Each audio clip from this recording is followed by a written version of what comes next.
Welcome to the channel and the video. This one is about Trump doing some great things in just the last several days. I've captured 9 different things that any real American has to love and be proud of. It isn't everything he's done, but it's enough to be proud of him, for sure. I make a little commentary on each item, then show a clip or two. With all that said, let's get started. P.S.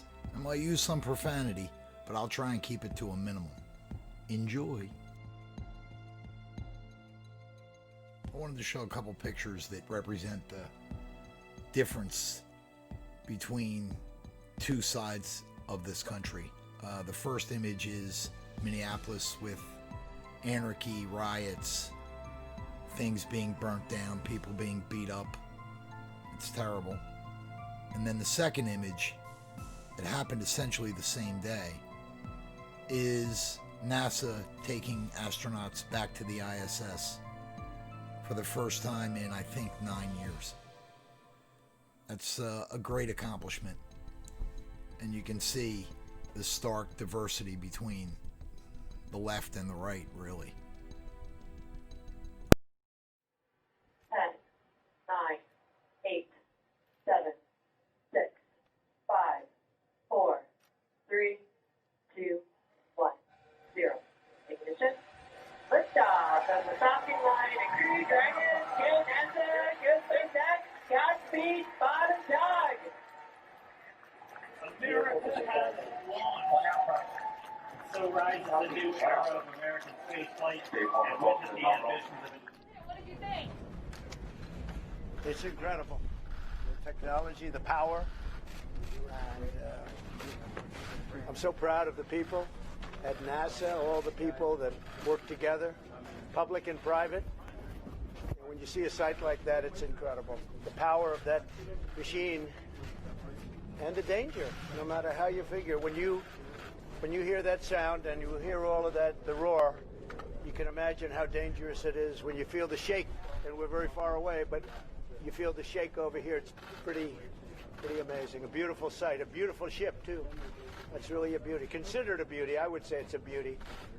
So they have a long way to go, but that's a very dangerous part of it right there. That's a big part of the danger, what you just witnessed. So we're very honored to be here. An amazing honor. You know, 4 years ago, this place was essentially shut down. Space program was over. The shuttle program was dead. One of the Secret Service men said they were here with the past administration. I won't tell you who. And they were here to shut down the facility. And now we're the leader in the world again. And this is just the beginning. They're going to Mars.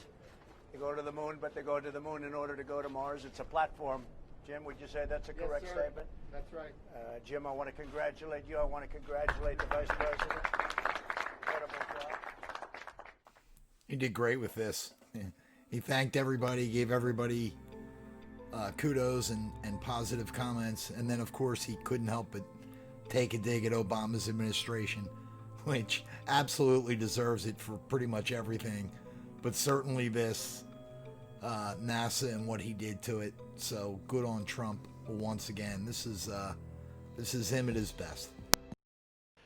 We will be today terminating our relationship with the World Health Organization and redirecting those funds to other worldwide and deserving urgent global public health needs. So we're getting out of the WHO, finally. The WHO, a freaking corrupt, disgusting organization. I'm glad Trump's getting us out and not just decreasing the funding. We ought to just walk away. Today I will issue a proclamation to better secure our nation's vital university research and to suspend the entry of certain foreign nationals from China who we have identified as potential security risks. It's great to see Trump finally dealing with the colleges, the spying, the stealing of secrets and research by essentially stopping Chinese grad students from coming back into the country and continuing or finishing their degree. I think it's outstanding, so good on Trump once again. Several of the most significant actions we're taking pertain to deeply troubling situations unfolding in Hong Kong. This week, China unilaterally imposed control over Hong Kong security. This was a plain violation of Beijing's treaty obligations with the United Kingdom in the Declaration of 1984 and explicit provisions of Hong Kong's Basic Law. It has 27 years to go. The Chinese government's move against Hong Kong is the latest in a series of measures that are diminishing the city's long-standing and very proud status. This is a tragedy for the people of Hong Kong, the people of China, and indeed the people of the world. China claims it is protecting national security. But the truth is that Hong Kong was secure and prosperous as a free society. Beijing's decision reverses all of that. It extends the reach of China's invasive state security apparatus into what was formerly a bastion of liberty. China's latest incursion, along with other recent developments that degraded the territory's freedoms, makes clear that Hong Kong is no longer sufficiently autonomous to warrant the special treatment that we have afforded the territory since the handover. China has replaced its promised formula of one country, two systems with one country, one system. Therefore, I am directing my administration to begin the process of eliminating policy exemptions that give Hong Kong different and special treatment. My announcement today will affect the full range of agreements we have with Hong Kong, from our extradition treaty to our export controls on dual-use technologies and more, with few exceptions. We will be revising the State Department's travel advisory for Hong Kong to reflect the increased danger of surveillance and punishment by the Chinese state security apparatus. We will take action to revoke Hong Kong's preferential treatment as a separate customs and travel territory from the rest of China. The United States will also take necessary steps to sanction PRC and Hong Kong officials directly or indirectly involved in eroding Hong Kong's autonomy and just, if you take a look, absolutely smothering Hong Kong's freedom. Our actions will be strong. Our actions will be meaningful. More than 2 decades ago, on a rainy night in 1997, British soldiers lowered the Union flag and Chinese soldiers raised the Chinese flag in Hong Kong. The people of Hong Kong felt simultaneously proud of their Chinese heritage and their unique Hong Kong identity. The people of Hong Kong hoped that in the years and decades to come, China would increasingly come to resemble its most radiant and dynamic city. The rest of the world was electrified by a sense of optimism that Hong Kong was a glimpse into China's future, not that Hong Kong would grow into a reflection of China's past. In every decision, I will continue to proudly defend and protect the workers, families, and citizens of the United States of America. Thank you very much. Thank you. The new law allows for U.S. sanctions in response to human rights violations against Hong Kong citizens, and it requires an annual review of Hong Kong's special status.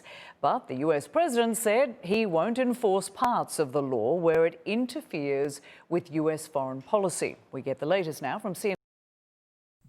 Going after China for the treatment of Hong Kong is exactly what Trump should be doing. The Congress passed some bill a few months ago when the Chinese were trying to institute their laws, mainland laws, into Hong Kong. But Trump has taken it a lot farther with sanctions, removing their special status, dealing with extradition differently, etc. I mean, he's definitely unloading on them for the way they're treating Hong Kong. So we'll see if the communists react. I think they will. They have to, but we'll see. China has demanded that the U.S. stop meddling in its internal affairs after U.S. President Donald Trump met Chinese Uyghurs at the White House. The Trump administration has been weighing sanctions against Chinese officials over the treatment of the Muslim minority group. 我必须指出，中国不存在所谓的宗教迫害情况。中国公民依法享有宗教信仰自由。那么美方安排法轮功邪教分子和一些对中国的宗教政策进行抹黑的一些人员参加所谓的宗教会议，还安排他们参与了同美国领导人的会见，这是对中国内政的干涉。 China has a long-standing reputation for human rights violations. Tibet, the Uyghurs, the way they handle blacks in their country, the list goes on and on and on. They're very xenophobic people, and so they've committed human rights violations for millennia. So Trump's calling them out on that as well. I am also taking action to protect the integrity of America's financial system, by far the best in the world. I am instructing my presidential working group on financial markets to study the differing practices of Chinese companies listed on the U.S. financial markets with the goal of protecting American investors. Investment firms should not be subjecting their clients to the hidden and undue risks associated with financing Chinese companies that do not play by the same rules. Americans are entitled to fairness and transparency. The president also announced he was imposing sanctions on Chinese and Hong Kong officials. I think this is the amount of actions that he announced, as well as the severity of actions that he did announce, depending on the implementation of these actions. This is probably the nuclear option that this administration could have gone with. Man, this speech, he was definitely on a roll. Now he's attacking the Chinese companies that are listed on the New York Stock Exchange or NASDAQ. And since they don't have to adhere to the SEC rules, they can essentially get away with anything, lie about whatever they want. There's a new movie coming out called The China Hustle, which details a lot of this incredible corruption by Chinese companies in America on the stock exchange, or one of the stock exchanges. So this is great. I'm glad Trump's doing this. I want to bring your attention to two letters real quickly. First off, this one right here, sent by the National Security Advisor Robert O'Brien and Larry Kudlow yesterday over to the Labor Secretary Eugene Scalia. The importance of it is that federal retirement savings should not have any exposure whatsoever to Chinese equities. A couple different reasons why. First, it cites national security concerns, but also China's handling of COVID-19 and any potential fallout that might come from that. So what happened after that? The Labor Secretary then sent off this letter here to the head of the Federal Retirement Thrift Investment Board, saying President Trump does not want some $4.5 billion of federal retirement savings exposed to a fund that invests in Chinese equities, and we want your response, we want your moves, we want you essentially to get out of it by Wednesday, meaning tomorrow. We reached out to the board, a spokesperson over there this morning, Stuart. They did not have comments to any of this. To be completely fair to them, this letter was sent and received by them late last night, so they got to figure all of this out. Bottom line here is that President Trump does not want federal retirement savings to have any sort of exposure whatsoever to Chinese equities. The thinking there being that not only is it a liability, but it could potentially help out China as well. We hear it. That will be Blake Berman joining us. And Blake, yes, sir. Thank you very much indeed. We do appreciate it. Thanks very much. This one's easy.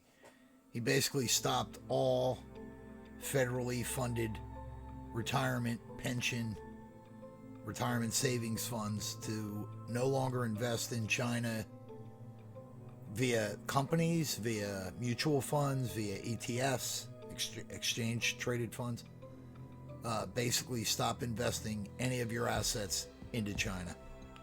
Freaking awesome. Right there. All right, President Trump, now he's placing the blame for the riots, at least in part, on Antifa and other far-left groups. Take a listen to this. The memory of George Floyd is being dishonored by rioters, looters, and anarchists. The violence and vandalism is being led by Antifa and other radical left-wing groups who are terrorizing the innocent, destroying jobs, hurting businesses, and burning down buildings. Then the president tweeted this: the United States of America will be designating Antifa as a terrorist organization. So Trump's calling out Antifa, or the anti-fascist group. I'm not sure where they're based. I know they're big on the West Coast, specifically in Portland.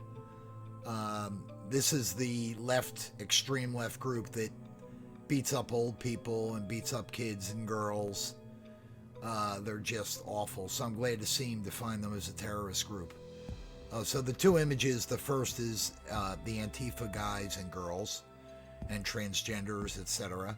And then the second image is the Proud Boys, which is a right-wing group that goes out and beats up Antifa people. My kind of guys.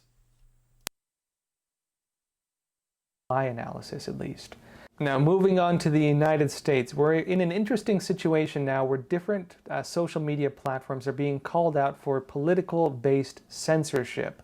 So starting off, the Daily Mail reported, quote, Donald Trump will sign executive order on social media after threatening to close platforms he claims are censoring conservatives in wake of Twitter fact-checking his tweets. And so Trump wrote on Twitter on May 26, Twitter is now interfering in the 2020 presidential election. They are saying my statement on mail-in ballots, which will lead to massive corruption and fraud, is incorrect, based on fact-checking by fake news CNN and the Amazon Washington Post. He continues, Twitter is completely sifting free speech, and I, as president, will not allow it to happen. President Donald Trump has signed the executive order on preventing online censorship, and this aims to stop censorship on websites including Facebook, Twitter, Instagram, and YouTube. Thank you very much. We're here today to defend free speech from one of the gravest dangers it has faced in American history, frankly, and you know what's going on as well as anybody. It's not good. A small handful of powerful social media monopolies controls a vast portion of all public and private communications in the United States, and we know what they are. We don't have to name them. We're going to give you a complete listing. The choices that Twitter makes when it chooses to suppress, edit, blacklist, shadow, ban are editorial decisions, pure and simple. They're editorial decisions.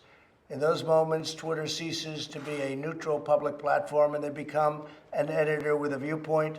And I think we can say that about others also, whether you're looking at Google, whether you're looking at Facebook, and what they're doing is tantamount to monopoly, you can say. It's tantamount to taking over the airwaves. Can't let it happen. Otherwise, we're not going to have a democracy. We're not going to have anything to do with a republic. Well, I'm glad Trump put out this executive order on social media.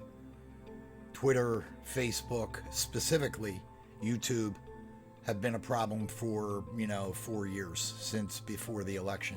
And they've only ramped it up in the last 3 years.